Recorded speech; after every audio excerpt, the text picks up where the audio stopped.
प्यारे भाइयों, कैसे हो सभी? आशा करता हूँ सभी अच्छे होंगे और हट्टे कट्टे होंगे और पढ़ाई में व्यस्त होंगे। तो मेरे भाइयों, मैं आशा करता हूँ आपकी पढ़ाई अच्छी चल रही होगी। तो मेरे भाई, आज मैं आपके लिए लेके आ चुका हूँ प्रश्नावली 4.2 class 10th math question number 3। क्या दिया है मेरे भाइयों? ऐसी दो संख्याएं ज्ञात कीजिए जिनका योग 27 हो और गुणनफल 182 हो। ऐसी दो संख्याएं ज्ञात करनी है जिनका योग कितना हो? 27 हो। तो मेरे भाइयों, अब इस प्रश्न को हम 10 तरीके से हल कर सकते हैं, क्योंकि आप जानते हैं प्रश्न को गणित में 10 तरीके से हल किया जा सकता है। इसको ऐसे भी कर सकते हो कि एक संख्या को x और y मानकर आप याद कर सकते हो कि x + y = 27 और दूसरा समीकरण बन जाए x * y = 182। लेकिन x y से करो तो उसे प्रतिस्थापित करके जो का समीकरण बनाओगे तब मतलब स्टेप बढ़ेंगे। और अगर x से करोगे, दूसरा तरीका x से करना तो x से करोगे तो क्या है, उसमें मतलब कैलकुलेशन भी कम है, मतलब स्टेप भी कम और क्या सरल पड़ेगा। तो x से आप चाहे तो x y से भी कर सकते हो, जरूरी नहीं कि आप x से ही करो, ठीक है। x y से भी आप कर सकते हो। तो मेरे भाइयों, आइए सॉल्व करें। तो सॉल्व करेंगे तो क्या करेंगे हल में लिखेंगे क्या। अब देखो, दो संख्याएं ज्ञात करनी है तो पहली संख्या x मान ली।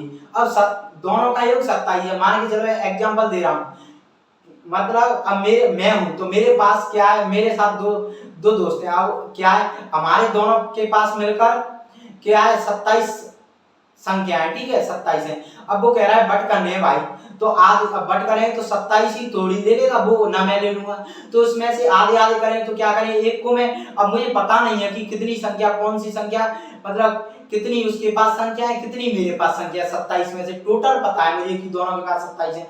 तो क्या करेंगे, मैं मान लेता हूँ x, मान लेता हूँ कि मेरे पास x है, तो उसके पास, जब मेरे पास x है, मुझे पता चलेगा कि मेरे पास x है, मैंने मान लिया। तो जब मुझे संख्या पता चलेगी तो टोटल 27 उसके पास चली गई। अब टोटल 27 है तो 27 में से मैं माइनस करूंगा x अपनी संख्या, तो उसकी संख्या पता चल जाएगी। ऐसे मैं क्या करूंगा, ये दूसरी संख्या 27 माइनस x मान लूंगा। समझ में आया होगा, आशा करता हूं। तो क्या करेंगे, माना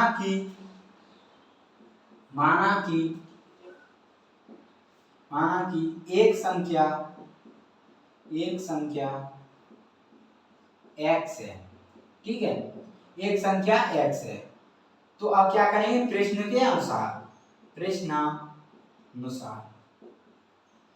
तो जब प्रश्न के अनुसार करेंगे तो मेरे भाइयों क्या करेंगे, अब दूसरी संख्या क्या दी है, योग 27।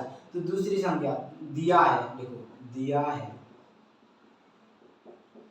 दूसरी संख्या। अब दूसरी संख्या क्या है, वो हो जाएगी पहली संख्या x है, दूसरी संख्या टोटल क्या है 27। तो 27 में से माइनस x करोगे तभी तो दूसरी संख्या निकलेगी, ठीक है। तो ये लिख दिया। अब कह रहा है गुणनफल 142 है इन दोनों संख्याओं का। तब गुणनफल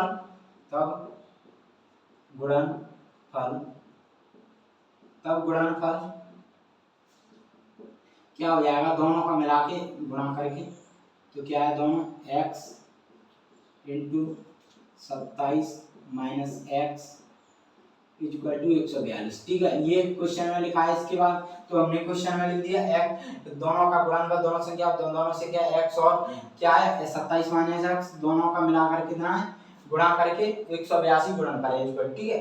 अब इनका क्या है, गुणा मल्टीप्लाई करें तो 27x और इसका करें तो -x² = 182।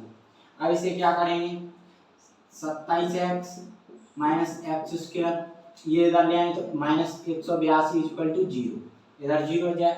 अब माइनस का मल्टीप्लाई कर दो, माइनस का, क्योंकि ये माइनस हट जाए इसलिए माइनस का मल्टीप्लाई करने पर, क्योंकि x² में माइनस है इसलिए किया है, ठीक है। तो माइनस का मल्टीप्लाई करेंगे मेरे भाई तो कितना आ जाएगा यहाँ पे, अब इधर लिख लेते हैं, ठीक है, देखने में दिक्कत आए। तो माइनस का मल्टीप्लाई करेंगे तो इधर क्या आ जाएगा, इधर पहले x² हो जाएगा तो माइनस माइनस प्लस, तो इधर आ जाएगा, ये कितना आ जाएगा x² प्लस का, और ये कितना आया माइनस का 27x, ठीक है, और ये कितना आएगा, माइनस है इधर तो प्लस का, प्लस 182। अब मेरे भाइयों ये इतना आ गया। अब ये जो समीकरण बन गया।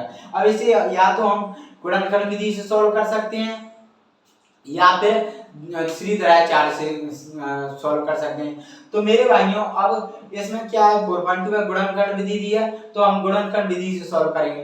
तो गुणनखंड विधि से सॉल्व कैसे करेंगे, तो क्या करेंगे, इसका पहले करते हैं, इसका फर्स्ट का लास्ट का गुणा करते हैं। तो ये गुणा कितना आ रहा है, फर्स्ट का लास्ट का 182, हमेशा ऐसे ही निकालते हैं, ठीक है। फर्स्ट का और लास्ट का गुणा करते हैं, जो संख्या आती है इसमें से और इसमें से मिला के, और एक्स स्क्वायर जो एक्स की होती है उसको हटा देते हैं, उससे कोई मतलब, ठीक है। तो एक्स स्क्वायर जो संख्या आती है इसका और इसका गुणा करने के बाद उसका हम एलसीएम निकाल के जो उसके अभाज्य गुणनखंड आते हैं उसमें दो संख्याएं बनाते हैं, उस अभाज्य गुणनखंडों में से ऐसी दो संख्या बनाते हैं कि यहाँ पर माइनस है, देख लेते हैं क्या चिन्ह माइनस है।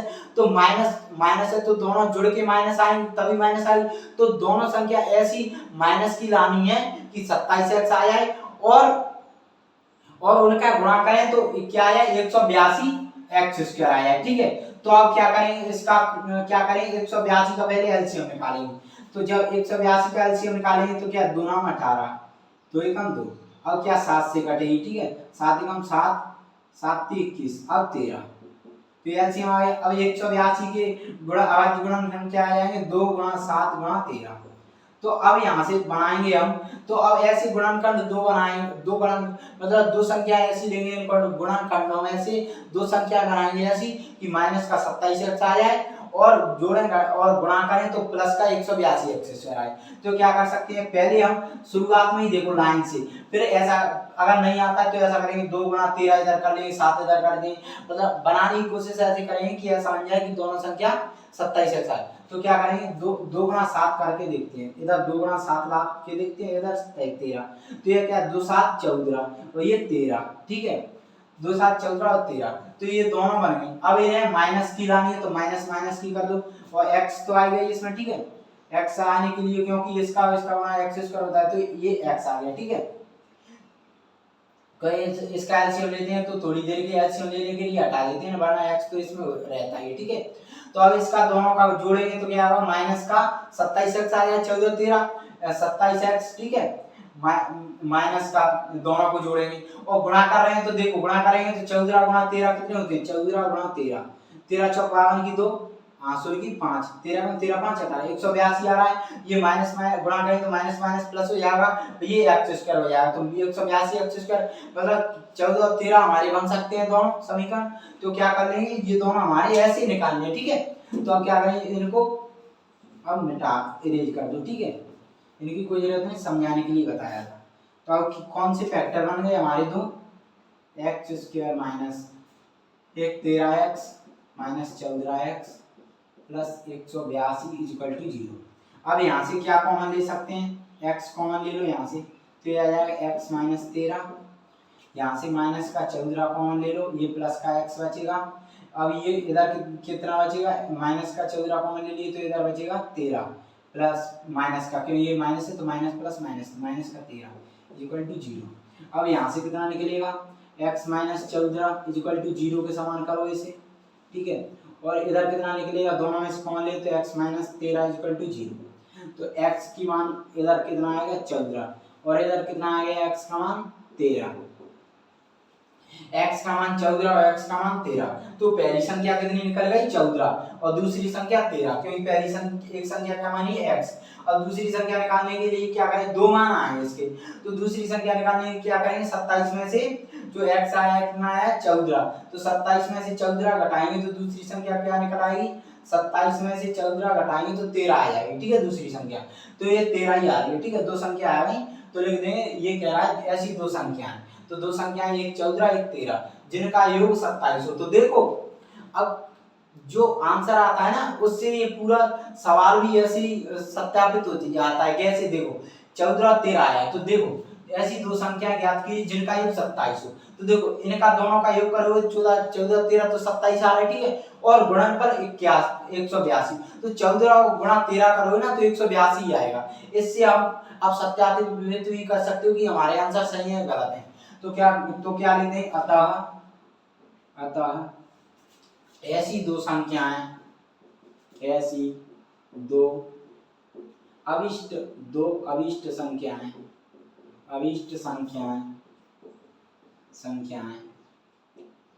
संख्याएं क्या होंगी, ऐसी दो अविष्ट संख्याएं क्या होंगी, ऐसी दो अविष्ट संख्याएं 14 तथा 13 है। ठीक है चलिए, और ये क्या क्वेश्चन समझ में आया होगा तो वीडियो को लाइक करना, शेयर करना और चैनल को सब्सक्राइब करना ना भूलना। धन्यवाद, थैंक यू।